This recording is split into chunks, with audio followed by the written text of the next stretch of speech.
ಹರೇ ಕೃಷ್ಣ. ಅಧ್ಯಾಯ 3 ಶ್ಲೋಕ 7. ಈ ಶ್ಲೋಕದಲ್ಲಿ ಯಾರು ಆದರೆ ಇಂದ್ರಿಯಗಳನ್ನು ಮನಸ್ಸಿನಿಂದ ನಿಯಂತ್ರಿಸುತ್ತಾ ಪ್ರಾರಂಭಿಸುತ್ತಾನೋ ಅರ್ಜುನನೇ ಸಕ್ರಿಯ ಇಂದ್ರಿಯಗಳಿಂದ ಭಕ್ತಿಯನ್ನು ಅನಾಸಕ್ತಿಯಿಂದ ಅವನು ಎಷ್ಟೋ ಉತ್ತಮನು. ಅನುವಾದ ನೋಡೋಣ ಬನ್ನಿ. ಇದಕ್ಕೆ ಪ್ರತಿಯಾಗಿ ಪ್ರಾಮಾಣಿಕನಾದ ಮನುಷ್ಯನು ಕ್ರಿಯಾಶೀಲಗಳಾದ ಇಂದ್ರಿಯಗಳನ್ನು ಮನಸ್ಸಿನಿಂದ ನಿಗ್ರಹಿಸಲು ಪ್ರಯತ್ನಿಸಿ ಶ್ರೀಕೃಷ್ಣ ಪ್ರಜ್ಞೆಯಲ್ಲಿ ಕರ್ಮಯೋಗವನ್ನು ಅನಾಸಕ್ತನಾಗಿ ಪ್ರಾರಂಭಿಸಿದರೆ ಅವನು ಎಷ್ಟೋ ಉತ್ತಮನು. ಭಾವಾರ್ಥ ನೋಡೋಣ ಬನ್ನಿ.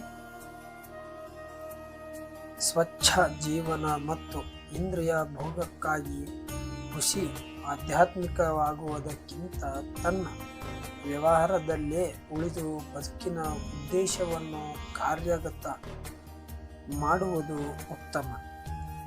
ಐಹಿಕ ಬಂಧನದಿಂದ ಬಿಡುಗಡೆ ಹೊಂದಿ ಭಗವಂತನ ರಾಜ್ಯವನ್ನು ಸೇರುವುದೇ ಬದುಕಿನ ಉದ್ದೇಶ.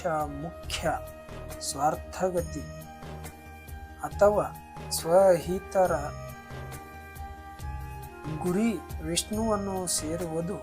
ಇಡೀ ವರ್ಣಾಶ್ರಮ ವ್ಯವಸ್ಥೆಯನ್ನು ನಾವು ಈ ಗುರಿಯನ್ನು ಮುಟ್ಟಲು ಸಾಧ್ಯವಾಗುವಂತೆ ರೂಪಿಸಲಾಗಿದೆ. ಶ್ರೀಕೃಷ್ಣ ಪ್ರಜ್ಞೆಯಲ್ಲಿ ನಿಯಂತ್ರಿತ ರೀತಿಯಲ್ಲಿ ಸೇವೆ ಮಾಡುವುದರಿಂದ ಗೃಹಸ್ಥರು ಕೂಡ ಈ ಗುರಿಯನ್ನು ಮುಟ್ಟಲು ಸಾಧ್ಯ.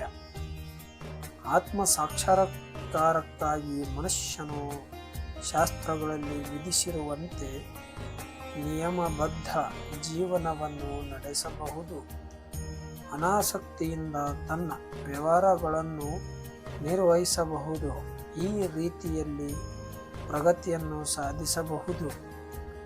ಈ ವಿಧಾನವನ್ನು ಅನುಸರಿಸುವ ಪ್ರಾಮಾಣಿಕ ಮನುಷ್ಯನು ಮುಗ್ಧ ಸಾರ್ವಜನಿಕರನ್ನು ವಂಚಿಸಲು ಆಧ್ಯಾತ್ಮಿಕತೆಯ ಹೊರ ಪ್ರದೇಶವನ್ನು ಬಳಸುವವನಿಗಿಂತ ಬಹುಪಾಲು ಉತ್ತಮವಾದ ಸ್ಥಿತಿಯಲ್ಲಿರುತ್ತಾನೆ. ಹೊಟ್ಟೆ ಹೊರೆಯೋದಕ್ಕಾಗಿಯೇ ಧ್ಯಾನವು ಸೊಗಸಾಗುವವನಿಗಿಂತ ಪ್ರಾಮಾಣಿಕನಾಗಿ ಜಡಮಾಲೆಯು ಎಷ್ಟೋ ಉತ್ತಮ.